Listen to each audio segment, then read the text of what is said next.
Alright, we've got a new ice fishing tool that's being introduced this year from Tip Down LLC.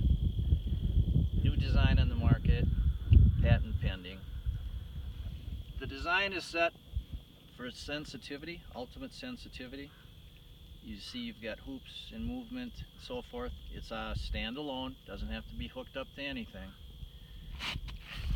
They fit in a 5-gallon bucket so you can come in and off the ice. The hoops allow the rod to move up, down, sideways, any way it would have any kind of pressure. Wind will move it frequently.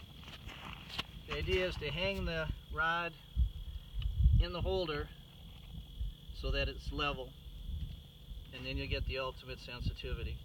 You turn it so that the tip of your rod, the line's going about the center of the hole. You want the handle to be facing out, so when you grab it to pull it out to catch the fish, it doesn't get in the way. If you have the handle on the other side, it's a simple fix. Just turn it around and hang it that way. So it'll accommodate just about any kind of rod at all, no matter what length.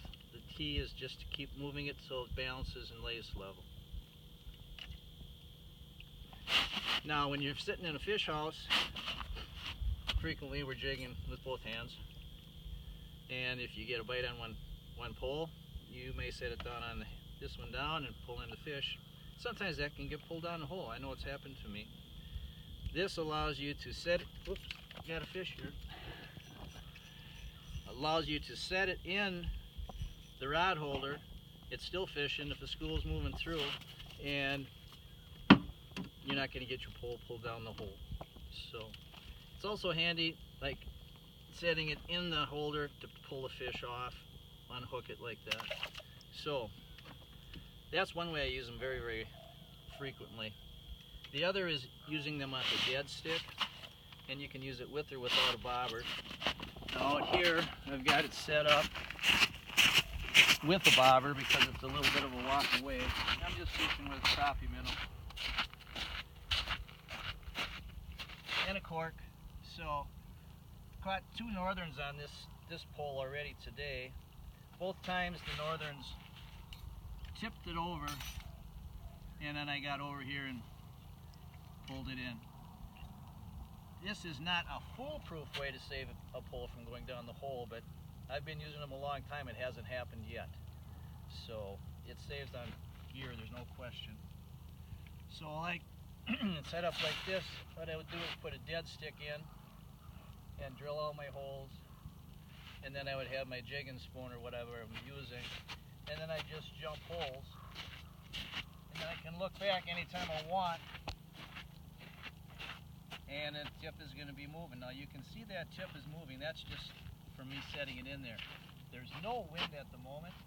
If you have wind and you hang a waxy on that, or a minnow, whatever, it's going to move. It's going to move your tip. It's going to move your line around a little bit. And without a bobber, you're going to have ultimate sensitivity. A fish will not even feel any resistance of a bobber going to the side of the hole like a crappie will frequently bite. Dwight, you got a bite going there.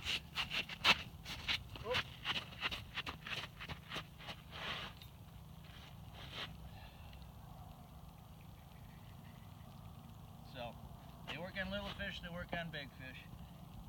Keeps you from losing equipment, helps you with the sensitivity, and frequently when the fish are negative and it's a subtle bite, they don't want it moving, they want it dead still. Maybe even with the tiny waxy, you set it in that rod holder and it will hold still long enough for you to give that fish a chance to decide he wants to bite. Good fishing. Okay. That was cool.